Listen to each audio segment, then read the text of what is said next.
This is ABC Fora. Well, I must declare an interest. Tony, I hold to be one of the most far-sighted and wise of Australian journalists, because he was one of the only people who gave He Died with a Falafel in His Hand a positive review when it came out. I think that's why John's here tonight, and maybe why I'm here tonight. It is. I'm paying off my karmic debt. Tony is I guess we'd call you well, you're not really a journalist anymore, are you? But you were once a journalist of the old school. Started ABC back in the 1960s and was very much what I like to think of as an adventurer journalist. The journalist is broken here. The sort of legendary figure that drew me into the profession in early days. Is that an unfair characterisation? I think I went into it with that. I think George Negus moustache and suit without the arms. I predated that even. It was sort of Hemingway out of Graham Greene territory. Really, a novelistic version of what a journalist might be. I started in Brisbane here in 1967 with the ABC. There's hope for us all because I left Redcliffe High School with a very average mark and joined the Commonwealth Bank as a trainee teller. And in those days, such things were possible. I saw an ad in the Courier Mail for cadet journalist ABC. I applied for it, and a few weeks later, I'm running around with a tape recorder interviewing politicians. Why did you do that? You said before you actually a little phrase sped out something like journalist as novelist, or that's a really interesting idea, because that idea of the new journalism, the telling stories using the techniques of fiction writers, that was new in the 60s. Well, it was. No, I hadn't picked up on it. I was still bogged down in Graham Greene. My hero was Scobie, the heart of the matter, looking at cockroaches climbing up walls in tropical hotel rooms, and I envisaged myself something like that. I guess what happened was, John, that I established at about the age of 13 in the Redcliffe Council Library that I wanted to be a novelist. And this was the whole ambition and the dream. And so when I joined the Commonwealth Bank, I actually had enrolled at Queensland University in English and French, and I was determined to pursue this life as a writer. And I saw this ad for a journalist, and I thought, oh, that's a bit similar to being a novelist. I'll give it a go. It became my life professionally, but I never lost that dream. And it's strange now, after all these years, having written a couple of novels, a couple of books, that I've come back to a kind of novelistic journalism, I think, in this book. Oh, you very much have. But we were having a drink over before. Just give me a wave if this drifts away. Can't hear me anymore. Actually, saying I have read a lot of books about Timor and the invasion and so on. I had to for that quarterly essay I wrote a couple of years ago. Which I must say is one of the best pieces ever written on East Timor. But not the best. Yes. Because that's Tony. No. And I'm not even getting a cut from the sales. It beautifully takes all of the magic of those techniques of the new journalism and applies it to this story. And it's was that what you were intending to do when you started out, or it was really just with this book? No, actually, when you were a kid, back there, it was going to be grey and green, like white suits and not so much the white suits, but certainly the beautiful women and the seedy hotel rooms, And I pursued that for a while, and I found there was no life in that, and there was no money in it. That's the other thing, of course. We were just discussing over the road back in '67. No one in this room is going to believe this, but my first year's salary as a cadet journalist at the ABC in Toowong was $27 a week before tax. Before tax. No, a lot of them believe it. well, maybe it's gone back to that in the recession, I don't know. But we struggled on. My parents, who had a corner shop, used to send me food parcels in Brisbane, But look, it was an adventure. It was an amazing adventure to be a journalist in the late 60s in television news. That's the important thing here, I think. And this book really is about that. It wasn't just journalism. That had been around for a long time. But we were the ones who cracked this job lottery spectacularly, because we not only got jobs as journalists, but we were in television, in national television. And we were 18 years old running around with film crews. I mean, we couldn't believe our luck.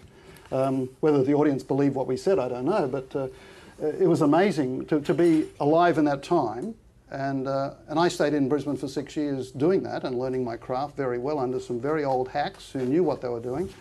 Went to London for a couple of years and worked in international news, and came back to the ABC in '74 And that's where we pick up this story, I think. Yeah, there's a great par here that I want to read out. And it's actually about the magic of journalism, which I don't know exists now, but may well be coming back, given what's happening in the industry. It was, once deemed a journalist, you enjoyed a sort of unspoken power as you moved about the city, able to talk your way across police lines or into forbidden places. You moved with rich and poor, the weak and the strong, and adopted the high moral ground on injustice and wrongdoings, even if your own existence was a shambles. If you were anything politically, you were on the left, but not radically so. You were on the side of the underdogs, against anything that smelled fishy. Your curiosity was immense, insatiable. You'd drop anything, even nights of unending pleasure, for the chance to chase a great story. And it's fantastic. Like, you know, if I had read that as a young sort of, you know, punter about the age of 17 or 18, it would have drawn me in completely. And it's just that that era has sort of passed, hasn't it? Yes, it has. It actually passed quite a long time ago. I mean, you know, television journalism particularly, even the ABC, has been totally corporatised and homogenised. That's globalisation, that's the whole industry. It's the money involved, you know, the spectacular salaries that people earn in television, even basic journalists in television earn very high money. You'd be surprised what they earn. And that just takes it to another level. A different kind of person is attracted to it professionally. They don't see it as this sort of wild adventure where you take risks and you throw away opportunities just for the great chase of the story or the fun or whatever. It's always very predetermined, and they've got the mortgage and they've got the family and they're going home at 5 o'clock and they'll clock in tomorrow morning. A lot of that happens now. What you referred to earlier is there's a whole new trend, because that model of journalism, as we know, is starting to collapse economically, particularly mainstream newspapers. Even the New York Times, the hallowed institution of the New York Times, is on its knees. It may well not be here in 6 months.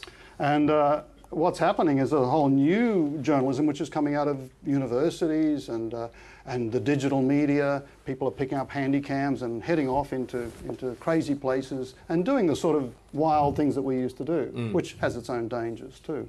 Oh, it does, and it's but it's fascinating, and it's exciting in a way that it must have been exciting back in the 60s as well. Very much. I years ago, when I was writing about S11, came across the indie media site.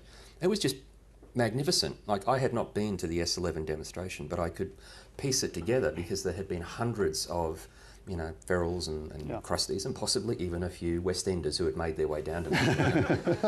And they'd taken their handy cams and they'd written up their little blog entries, and it had all gone onto this site. It was all unmediated in a sense. It was just raw, and you were able to draw what you wanted from it. The 60s, of course, the great story that everyone wrote, or one of the two great stories everyone wrote back in that time, was Vietnam, but you missed that, didn't you? Yeah, I was a little young for Vietnam.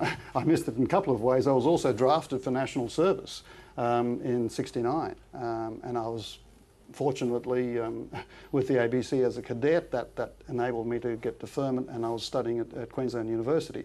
So by the time '72 came around, the war was over and I was out of it. So I did in fact miss Vietnam in both senses, but it also freed me up.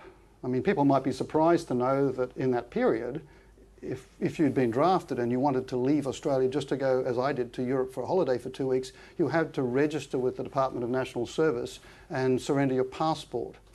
You were treated almost like a criminal who might be fleeing the country, you know. A very strange sensation. And in some ways it turned me against the authority of that system. So when '72 came, I was on the first jet out of Brisbane straight to London. I thought, I'm out of here. And that took me into a world of international television journalism. I worked for an organisation called Viz News, which is now Reuters Television, full of completely wild characters from all over the world, particularly the Commonwealth, who were ranged from crazy writers, authors, musicians, alcoholics, drug addicts, the whole lot, crazy people, but very good at their craft. And from all over the world, little yellow canvas bags of news film, exposed news film, would come in, be rushed next door to the Rank Industries processing unit, brought back to us. We'd edit them and re-script them and send them out in little yellow bags to the world. This was the form of globalisation of news in 1972. And in that period, of course, Vietnam figured quite prominently. So I was doing a lot of scripts on Vietnam, even though I hadn't been to Vietnam. And as I say in the book, the geography of Vietnam became very familiar to me and was superimposed on the geography of London. The two in my head were kind of merging together. And out of that mist of war and suffering and footage emerged Neil Davis, very famous Australian correspondent. And it's worth reading his biography, Tim Bowden's fabulous biography called One Crowded Hour. And Neil was an ex-ABC cameraman from Hobart, and he'd made his way to Viz News, and he was the longest serving correspondent in Vietnam. 13 years he spent there. He knew more about that country than anybody else. And we were all in awe of this man. And I had visions of him being a very Hemingway-esque sort of character, you know, gallant, because the stories were always about Neil either being so close to the action that he almost got killed, or that he was in the Formula One bar in Saigon when in his lap was some beautiful Asian woman, or he was drinking his mates under the table. He was a classic figure. And then he bowled into the newsroom in London, and he was a rather thinly built guy wearing a dark suit with a tie and a white shirt. And I thought, this is strange. And it turned out he'd come to London to renegotiate his deal and had bought his first suit to try and pull this off. I think it was the first and last time in his life he ever wore a suit. And so that was kind of an image which reinforced, in my mind, the idea of the Hemingway-esque, that I must find a war to follow, some sort of action, which wouldn't be Vietnam, because Vietnam was winding down. And so is that how you ended up in Timor? By default, you know. I was on the international desk at the ABC, and I walked in one morning and there was a little note in my pigeonhole saying, "Will you go to Timor? Come and see me," from the Federal News editor. And did you know what you were getting into? No, not at all. What did you think you were going Well, you know, there'd been the Portuguese had abandoned the place. The Portuguese colonies were collapsing around the world, and there'd been a brief but very bloody civil war in East Timor in August of '75, I'd actually been sent down to Hyde Park in Sydney to interview this character. As the chief of staff, a very cranky guy, terrific character, said, "There's some guy down there who, he says he's got an afro hairdo and wraparound Ray-Ban glasses, and he's from something called Fretland. Go and interview him. Get him off my back." And so we went in search of this guy, and we found him under a Moreton Bay fig tree in Hyde Park, and it was Jose Ramos Horta. And I interviewed him. And as I said in the book, you know, nothing happened. He went back to East Timor and I went back to East Balmain. That's right, because in that day he wasn't Ramos Horta, was he? He was just a guy with an afro. But he was in Australia trying to get support for international attention for what he said was, which nobody quite believed, the impending invasion of East Timor by the Indonesian military. He was absolutely right, of course. And so that, coupled with the lull in the fighting, they sent me up to Timor. They said, get a crew and get up there as fast as you can and get some stories. And we went in with this mission. I think we assumed we'd be there for a week. We'd get some good stories. We'd come home again. That would be it. It didn't turn out like that, of course. We flew into Dili.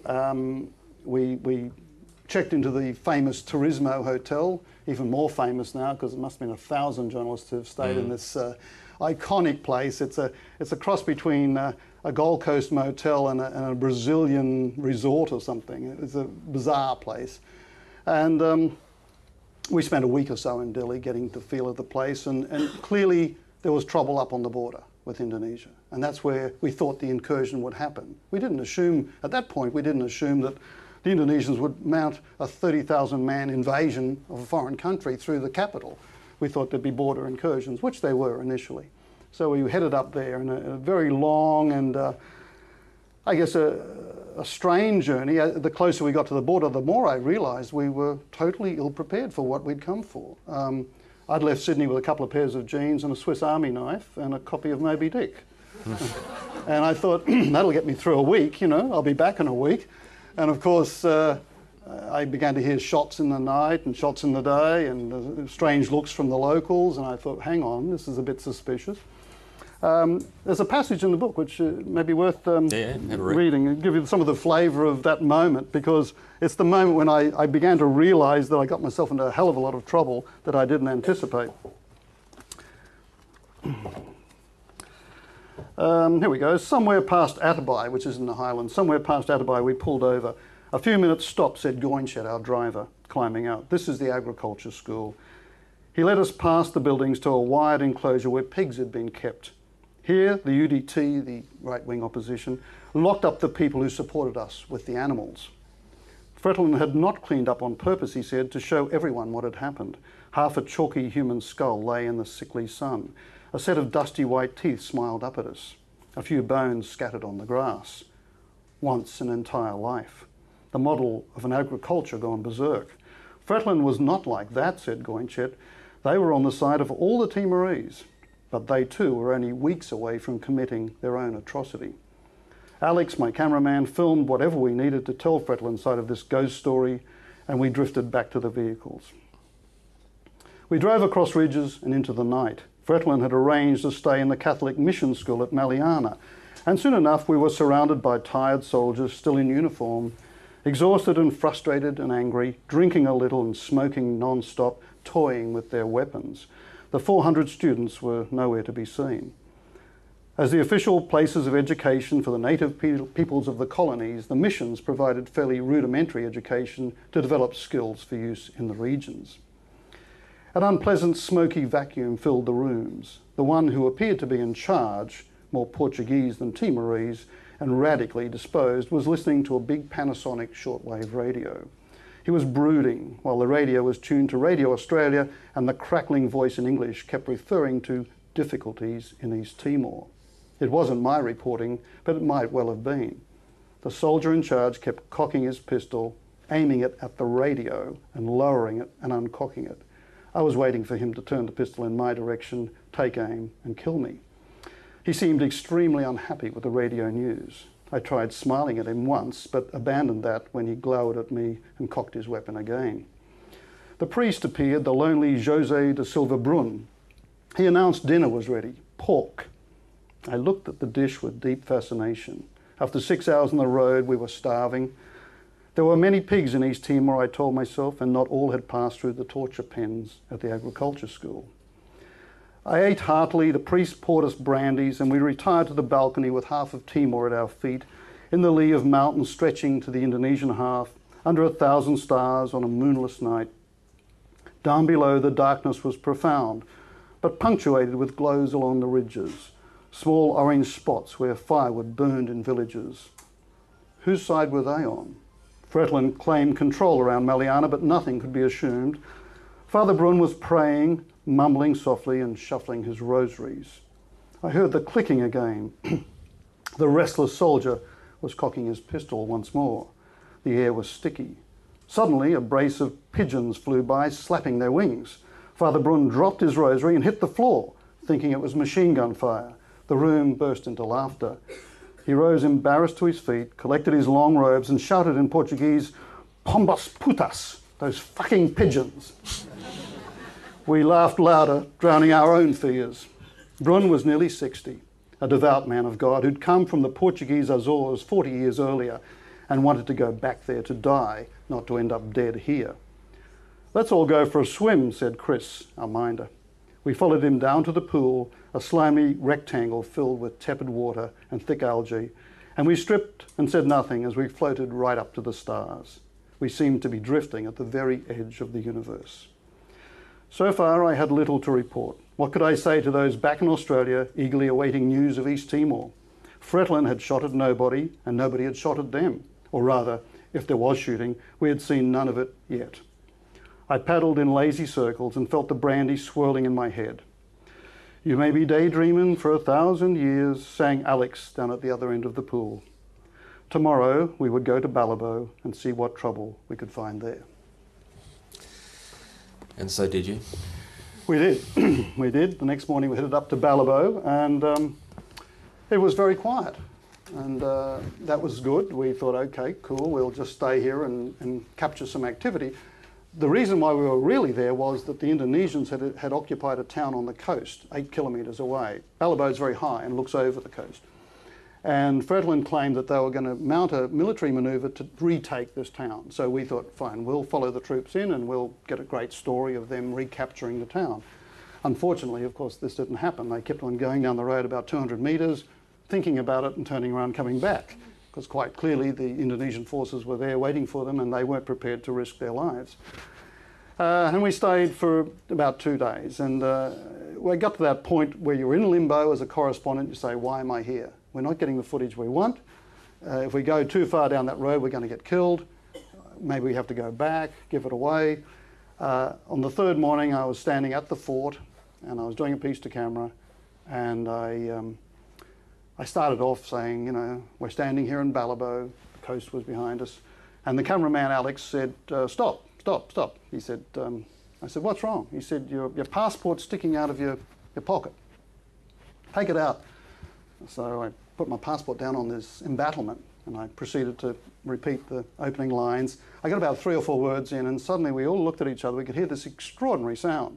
It was a whistle which got louder and louder and louder, and then suddenly it was right on top of us and very low and went right over our heads, and terrifying, piercing sound, and it was a shell, an artillery shell, which exploded about 100 metres behind us. Right, he said, that's it, we're out of here. We threw all the gear into the vehicle, we raced down to the square. Another shell came over, exploded.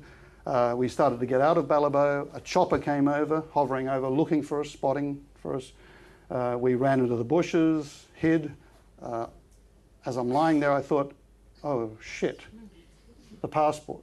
It's back up on their foot. I've got to go back and get it because I feared that I wouldn't have any identity. I started running. It was a crazy thing to do because there were 4 or 5 of us who had to get out as fast as we could, and I was risking their lives going back. These are the crazy things you do when you're young.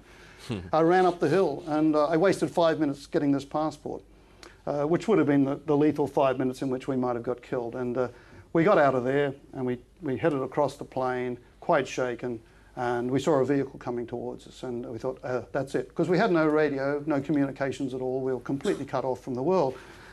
I thought we were surrounded and we were finished. And, but as this vehicle got closer, I began to realise that these weren't soldiers. These looked like Australian blokes. And sure enough, it was the Channel 7 crew, Greg Shackleton and his cameraman and soundman. So we had this rather crazy "g'day mate" conversation in the middle of East Timor, in which we were quite shattered, and he was fresh and ready for action. And no matter what we said, he was basically determined to get up there and get the story, as journalists do. Of course, we'd been subjected to shelling, and we'd seen it all, and he'd seen nothing of it. So naturally, he said, "Okay, look, I don't care what you're saying. We're going up there." So off they went. We headed back to Dili without going through the whole horrific story. We had a head-on collision with a truck. We almost got killed. A lot of us were injured. We finally got back to Dili about 24 hours later. Got people into hospital, into planes, back to Darwin. Wrecked our cameras, and on that day came in also the Channel 9 crew, Malcolm Rennie and his cameraman, Brian Peters. And I knew Mal Rennie. I said, don't, you know, just cool it, wait here. And he said, no, 7's up there, I've got to go up there too. So the classic competition kicked in, and so there they were. The 5 of them were in Balibo, the very place that was going to be the point of most danger. And they, like we did, they stayed there for a couple of days in limbo, waiting for something to happen, and sure enough, it happened. The Indonesians at that point were determined to go right in, and it wasn't just artillery shelling like we had. There was mortar, there was machine gun fire, and then several hundred Indonesian top-ranking commandos came over the hill and took on Balibo. Fretlin had made a decision to pull out of Balibo, not to defend the place. They weren't going to waste, you know, good soldiers on what was clearly a lost cause. And the bulk of them pulled out. And still the Balibo 5 stayed to try and get some footage. And then the commander of the Fretlin forces, a man named Sabika, said, and this is all in the New South Wales coroner's inquiry into the death of Brian Peters, so it's all evidence-based. He said, "You must come with me now. This is the last minute," he said. "This is the last minute. We must go now." And they said, "No, no, un momento, we're going to stay and film." And he was forced to leave. And I spoke to him last year when I was there. He's now a colonel. He's been in the military for 30 years, totally experienced soldier. And I said to him, "Why do you think they stayed? It's inexplicable, isn't it?" And he just looked into the sky over Balibo, where we were standing last year, and he said, "To this day, I still can't work out why they stayed." And he was shocked still. I think he still felt a huge sense of responsibility that he hadn't been able to get them to come with him. The outcome of that was, I guess, the beginning of what's become known as the story of the Balibo Five. They ran into this Chinese shop in the square in Balibo to try to hide. They realised that they didn't have a chance to run. The Indonesians came in. Someone yelled out, there are white men here. This is all in the evidence. One of them, it looks like it was Brian Peters, decided to go out, as the coroner says, with his hands up in the internationally recognised sign of surrender, walked up to the Indonesian commander, and a gun was raised to his head, and he was just blown away. And then the Indonesians moved into the room and machine gun and stabbed the other four to death. Do you think the history of the relationship between Australia and Indonesia, and inevitably Timor's history over the last 30 years, would have been different if they hadn't killed them? Because the Australian media since that day has just had a fixation, a hard-on for that story, and you know, it framed in our mind what the Indonesian regimes. It certainly framed in my mind when I wrote that quarterly essay that, you know, they were bad, and you know, you came at them from that point of view. You didn't give them an inch. Yeah. But if they hadn't killed them, it may well have been different. Exactly, I think that's true. As it turned out, I mean, the end result was integration, forced integration of East Timor through invasion of the territory, which is effectively what the Australian government wanted. And that's now proven in many cables that transmitted between Jakarta and Canberra. Clearly, there were issues about East Timor. What were you going to do with a very small, run-down, undeveloped colony of 400,000 people in this vortex of Asia post-Vietnam? The Americans had been defeated in Vietnam. They had no taste for even a small war in Asia. The Australians were totally preoccupied with the constitutional crisis of 1975. The Indonesians basically said, well, who's watching? Who cares? And then Ford and Kissinger, President Ford and Secretary of State Kissinger, flew into Jakarta, gave it the nod virtually, and the plan was to invade Timor slightly earlier, and the Indonesians waited until those two cleared Indonesian airspace. And how diplomatic is that? Before they went in. So the outcome, I think, if they hadn't killed the Balibo Five, but that's a proposition that's almost impossible to consider, because if they had witnessed what they did, how would they survive? There's a strange element to this story where Greg Shackleton paints on the house on the square the word Australia. It's very famous, and he painted it and had himself filmed painting it. And as he said in his own report, in the hope that it might afford us some protection. And when you think that through, and this was done in a very calm moment a couple of days before the attack, what protection could painting the word Australia? You know, you've got 200 Indonesian commanders who don't even read English, who are guns blazing. Will they stop and look at the sign and put their guns down, or say, oh, just keep filming, it's okay, don't worry about us, we're just invading a foreign country, you just keep filming and get the evidence? Of course not, you know. From the Indonesian perspective, the only option there was elimination of witnesses, shoot the messengers, literally. So I guess that would never have happened, but hypothetically, I think the focus on the Balibo 5 story by the Australian media kept that story alive and kept and you know, really cursed relations between Australia and Indonesia, as it should have, for 20 years. So, you know, there it is, but that's hypothetical, obviously. 20 years is important, it is a long time. Why did it take you that long to write the book? Because it is, you know, possibly the best book that's come out, but it has been a long time. What brought you back to it? Well, I suppose there are two elements to that. One is, obviously, I couldn't go back to East Timor while the Indonesians were there. I mean, after the 5 were killed, then I, of course, had to break that story to the world. It wasn't just a case of the tragedy of their deaths, which obviously deeply affected me while I was there under duress, but also the Indonesians, Radio Kupang, which is in West Timor, almost nightly were broadcasting saying, we've killed the 5 communist Australian journalists, i.e. the Balibo 5, and there's one left in Dili and we're going to kill him too. You know, so this was a rather uncomfortable feeling. Every day you'd wake up and think, I'm still alive, but you know, how long have I got? And the pressure was on. And also the other element of that was we knew by then the Indonesians were massing forces and there was going to be a major takeover, a military invasion of East Timor, which meant if they came through Dili, the first person they'd try and find is a journalist who was an independent witness. And every morning I'd wake up and say, okay, they haven't come yet, but you know, the clock was ticking. So I kind of got out of there after about 2 weeks. I couldn't take it anymore. I'd been doing about 10 or 15 hours a day, 7 days a week in this environment. And I couldn't go back to East Timor anyway, getting back to your question, John, but once independence came, there were a couple of opportunities to go back. I was thinking about it. A lot of demons were still there. I thought if I go back to East Timor, what happens? One of two things. I resolve this or it gets worse for me. It all comes back to me, you know. And then I realised, of course, that in fact I'd been thinking about all these things for 30 years. They've been going through my head like a cyclorama. I began to be aware that I'd been having this, for want of a better word, post-traumatic stress disorder. And then a good friend of mine, Robert Connolly, the film director, said, I'm making a film about Balibo. And many people had tried to make this film, by the way. The Seven Network, I think, tried to get a mini-series going. Many people have tried to approach it. But the thing that really helped Robert and his producer, John Maynard, get the project going was the fact that the New South Wales coroner's report nailed the evidence. And they could therefore go and make a film that was quite authentically based on protected witnesses who'd actually seen the crime. That was the starting point for them. Plus, they could physically go back to East Timor and film on location, which you couldn't obviously do when the Indonesians were there. So he said to me, why don't you come down to Melbourne, where they were operating, and work with the Balibo 5 actors, these young guys who were playing the 5, who of course were not even born in 1975, as indeed most Australians alive today were not born in 1975. So we're talking about real history here now.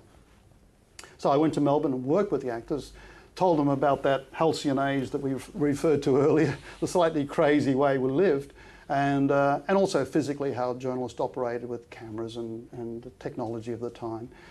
And then Robert said, look, you've got this far, why not just finish the job? Come to Timor and come to Balibo particularly, to go right back to the point where it started.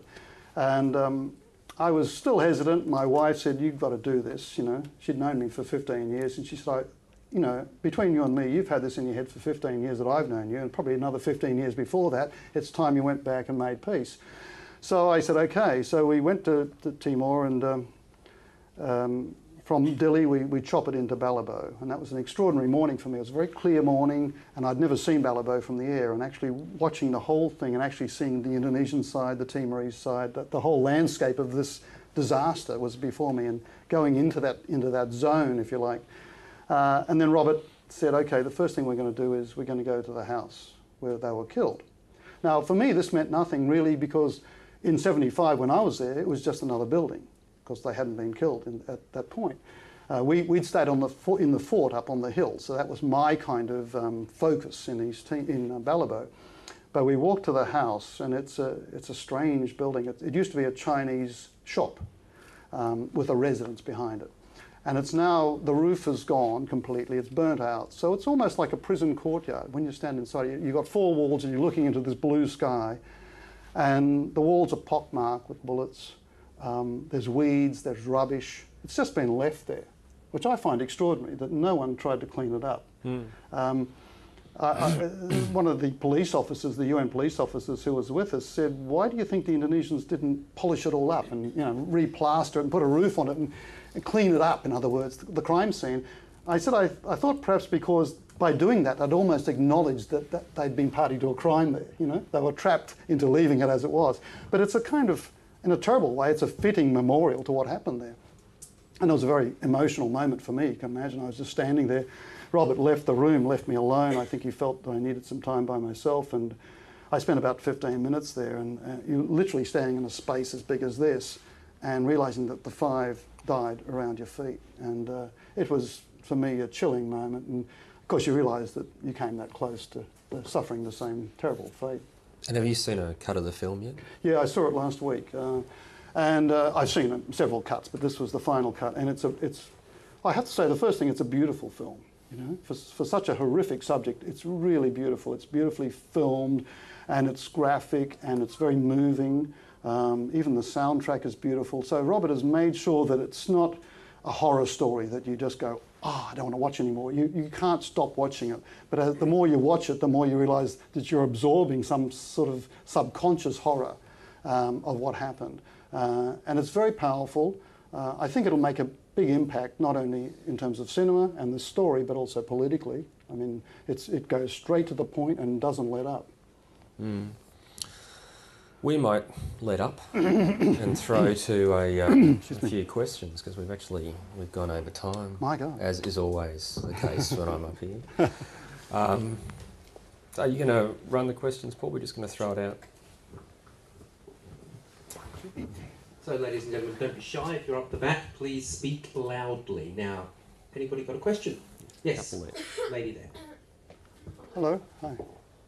Why do you think the Australian government didn't say more about this at the time and even subsequently? What's your Well, it's very interesting actually. If you look around the bookshelves here tonight, you'll see the updated version of Graham Freudenberg's Certain Grandeur, the story of Whitlam, and he's put in a very big section this time on Timor. And he acknowledges actually that he didn't really pay much attention to it in the first edition. But in there you see a lot of documentation that he's pulled out, which really shows that from Whitlam's perspective, integration was the way to go. That really the only hope for a little place like Timor was not to be one of these semi-failed states that was going to give everyone trouble. If it was just part of Indonesia, that would solve the problem. But he also made it very clear that it had to be perceived that there was a process of self-determination, that they weren't, pushed into it. Well, of course, the Indonesians had no quibbles about that. Ultimately, they just said, well, we're going to take it over, because the fear was, I say, post-Vietnam, creating some kind of little Cuba, some little, neo-Marxist enclave of Australia and Indonesia. So that drove, I think, the Whitlam thinking on what should happen there.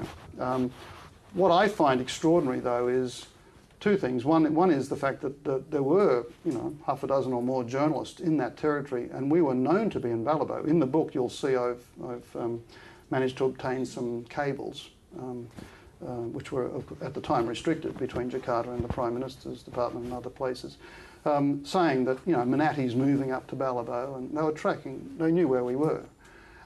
We also know from Freudenberg's book and other evidence that in fact the commander of the Indonesian operation, General Benny Madani, the head of Indonesian intelligence, had even talked to the Australian ambassador and staff in Jakarta about their intention to go into Balibo. So when you put these two things together, there was an awareness that there were at least half a dozen Australians whose lives were immediately at risk, and not a word was mentioned. I never had a single minute's contact with any official person while I was in Timor about your life is in danger, And that's quite frightening as an Australian citizen, to think that you could just be dismissed that lightly in terms of geostrategic interest, Sorry. If you DFAT released all those papers a couple of years ago, and if you read them, you do get a sense of the staggering naivety of Whitlam. I don't think he understood what was going to happen. He seemed to think that they'd come in, they'd get the trains running on time and the bread deliveries going, and there'd be a bodgy plebiscite like they had in West Papua, and there'd be some resentment and everything would settle down. The idea that they would come in as a brutal occupying force, kill everybody in their way, and then slaughter 250,000 people over the next 25 years, that may well have changed his thinking. But of course, the other thing is that he was on the way out. This all happened. He was completely preoccupied, and I think Freudenberg makes that point quite well. That Whitlam's immediate and total concern was saving this government. Don't forget, Labor had been out of power for 23 years. They'd been in power for 3 years, and he was about to lose the whole damn thing again. His focus was on the immediate and on posterity. And the other side of that too, John, is that I think they assumed, if there was going to be some sort of military takeover, just don't involve us. Just do it and get it over and done with quickly. The lessons of Vietnam had not been learned, despite 15 years of evidence. They thought, well, there's 100 million people in Indonesia. There's 400,000 in Timor. This will be over in a week. And 25 years later, the Fretilin guerrillas were still holding out, pinning down Indonesian forces. And I think the Indonesians literally got worn down by this. Let's get the hell out of here. It's clearly not going to work. Another 25 years would not have solved their problem. No, there's another one in the middle. I've been asked to repeat the question so everybody knows what's being asked. It's a question really about how these places, like the scene in Balibo, like the roofless house, how the Timorese people perceive such places now. I mean, it's a kind of it has that magic importance for you because of what happened. Yes. But how was that interpreted to you by Timorese people? It's a very. Do you want to repeat the question? The question was the places in Timor, such as the house where these poor men met their fate, as much as they have a special significance for Tony, how the East Timorese actually treat these places that are left behind after the invasion. Overall, the East Timorese are incredibly respectful of what happened, to the Balibo Five, and of course we've forgotten again, as usual, to talk about Roger East, the sixth journalist who was killed, and he's actually the central character in the film. East was a much older journalist and a very experienced journalist who decided to go into East Timor after I pulled out, despite my advice that it was a pretty crazy thing to do because the Indonesians were coming in any day, and he would be a target. But he went in and. Sadly, after he was there for 3 or 4 weeks, and the Indonesians did invade, and the following morning they grabbed him, of course, found him and grabbed him and took him to the end of the pier at Dili and put a bullet through his head. So they're very respectful of all the efforts of the Australians in that period.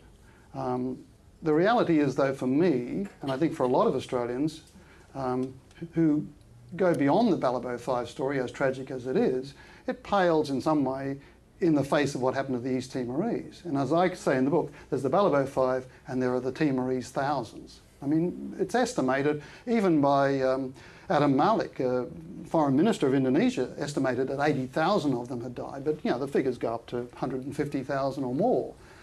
Directly killed by military action or by drought or by, malnutrition. I mean, it was a horrendous period in a country of only 400,000 people. They were decimated. So we should never forget the bigger picture of what happened over those 25 years. We keep on going back to 1975, but the reality is that was just the beginning of a very long and torturous and painful process for these people. When you go back there now, it's hard, it's almost impossible to find a family that hasn't lost half its relatives in that period.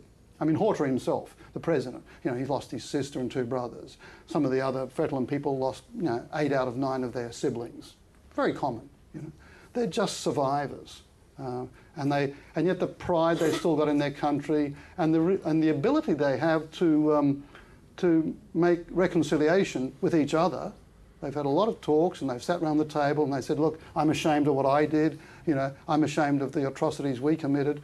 They're talking to each other. They're talking to the Indonesians. The Indonesians and the Timorese are now in dialogue about reconciliation, which I find wonderful, and that's obviously under a new regime, not Suharto.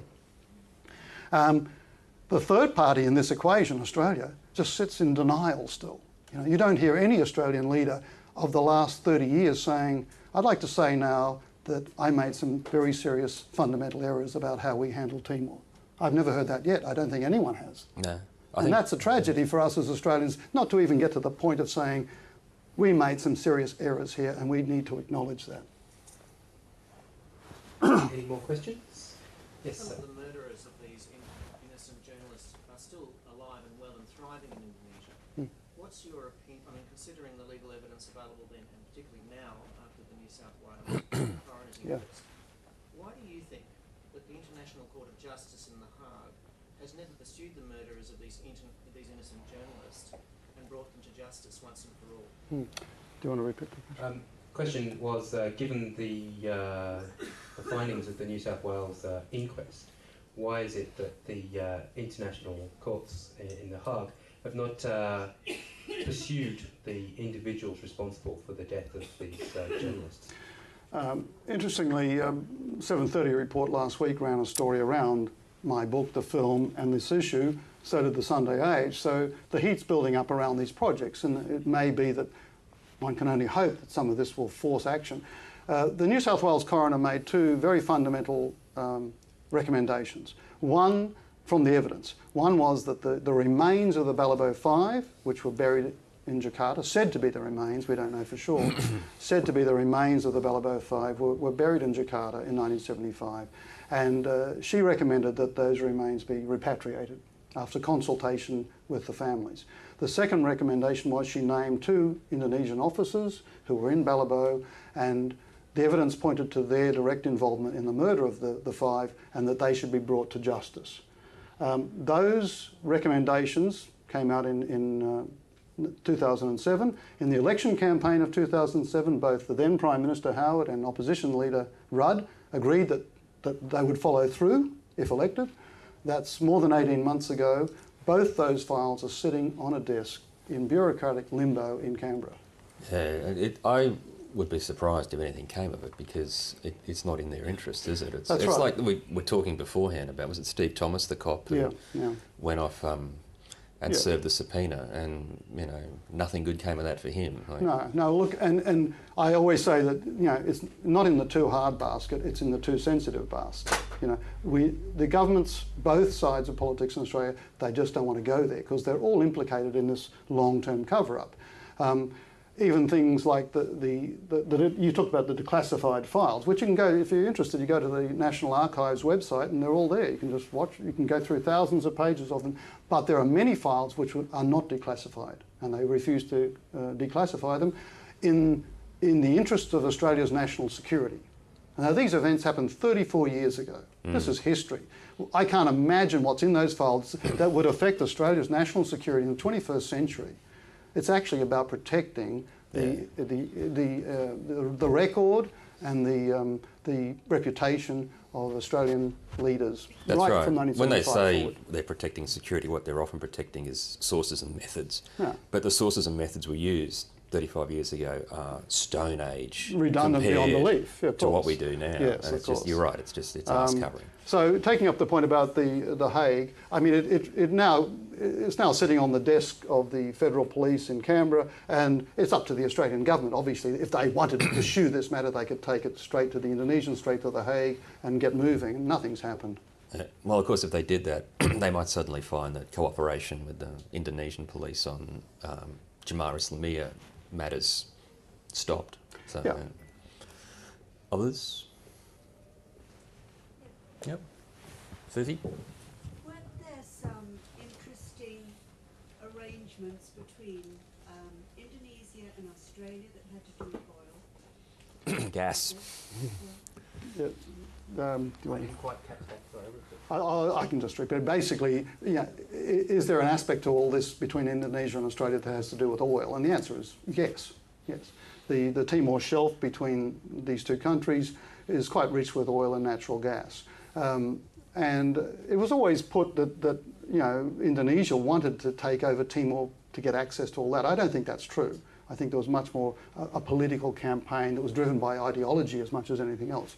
But having said that, when East Timor got its independence, its only potential source of real income was this oil and gas, and they went into deep negotiations with Australia, and basically they were screwed to the wall. And it was one of the most embarrassing scenes I think any of us have ever seen, where a country as rich as Australia was saying to the 4th or 5th poorest nation in the world, we're going to take you right to the end, right to the bottom line, and get every ounce we can out of this. It was embarrassing beyond belief. I felt ashamed to be an Australian. They should almost have said, look, after what's happened to you guys for a quarter of a century, have the oil. Also, I get really worked up about this one because from a strategic point of view, it's folly. It is their only source of income. They don't have anything else. Yeah. And you may as well just give them the fields, let them have it, because the consequence of them not having a stable economy, 20 or 30 years down the track, is that you end up spending billions more than you would have pulled out of those fields, dealing with the crash. Yeah, and look, the fact that it's oil creates an immediate impression of great wealth. And in fact, they earn currently about $400 million a year in interest on the capital that's going into a bank account in New York. And Horta, the president, we had dinner last year, and we talked about this, and he said, look, you know, I'm tired of people saying, all that money, all that $400 million a year, you know, where's it all gone? He said, what would you do with $400 million a year in Australia? You'd build 1 hospital and 2 high schools. And we're starting from ground zero. You know, we don't need 400 million, we need probably 20 billion a year, you know. So if we'd given them all the oil money, they'd have $800 million a year. They could build 2 hospitals and 4 high schools, you know. This is crazy, you know. This country desperately needs massive injections of capital, of talent, of support, you know. It's not a situation like Indonesia. It's a very, very poor country indeed. Probably got time for one more. I was actually going to say thank you for questions, ladies and gentlemen. We are actually drawing to a close now. So I will actually hand back to John and Tony for any closing comments that they would like to make. You upstart. Look, I would just say it is the best book out of the Timor history that I've read, and I've read a stack of them for work. It's just it's fantastic. Put the subject aside, the writing is just it's a work of art, and you should be really, you know, proud of what you've done, and you should go off and buy it. I couldn't agree more. I'd just like to say too that, you know, I really appreciate John doing this tonight, because I was thinking through my head who could host this evening, and then I read his essay in the Quarterly Review, and I thought, no, this is the guy. You know, he's got the policy stuff, he's got the geopolitical, strategic stuff worked out, and I really felt this was the right person to host tonight. And while I'm here, I'd also like to thank Fiona and Chrissy and Paul and all the crowd here at AVID. It's been great. Thanks very much, and appreciate it.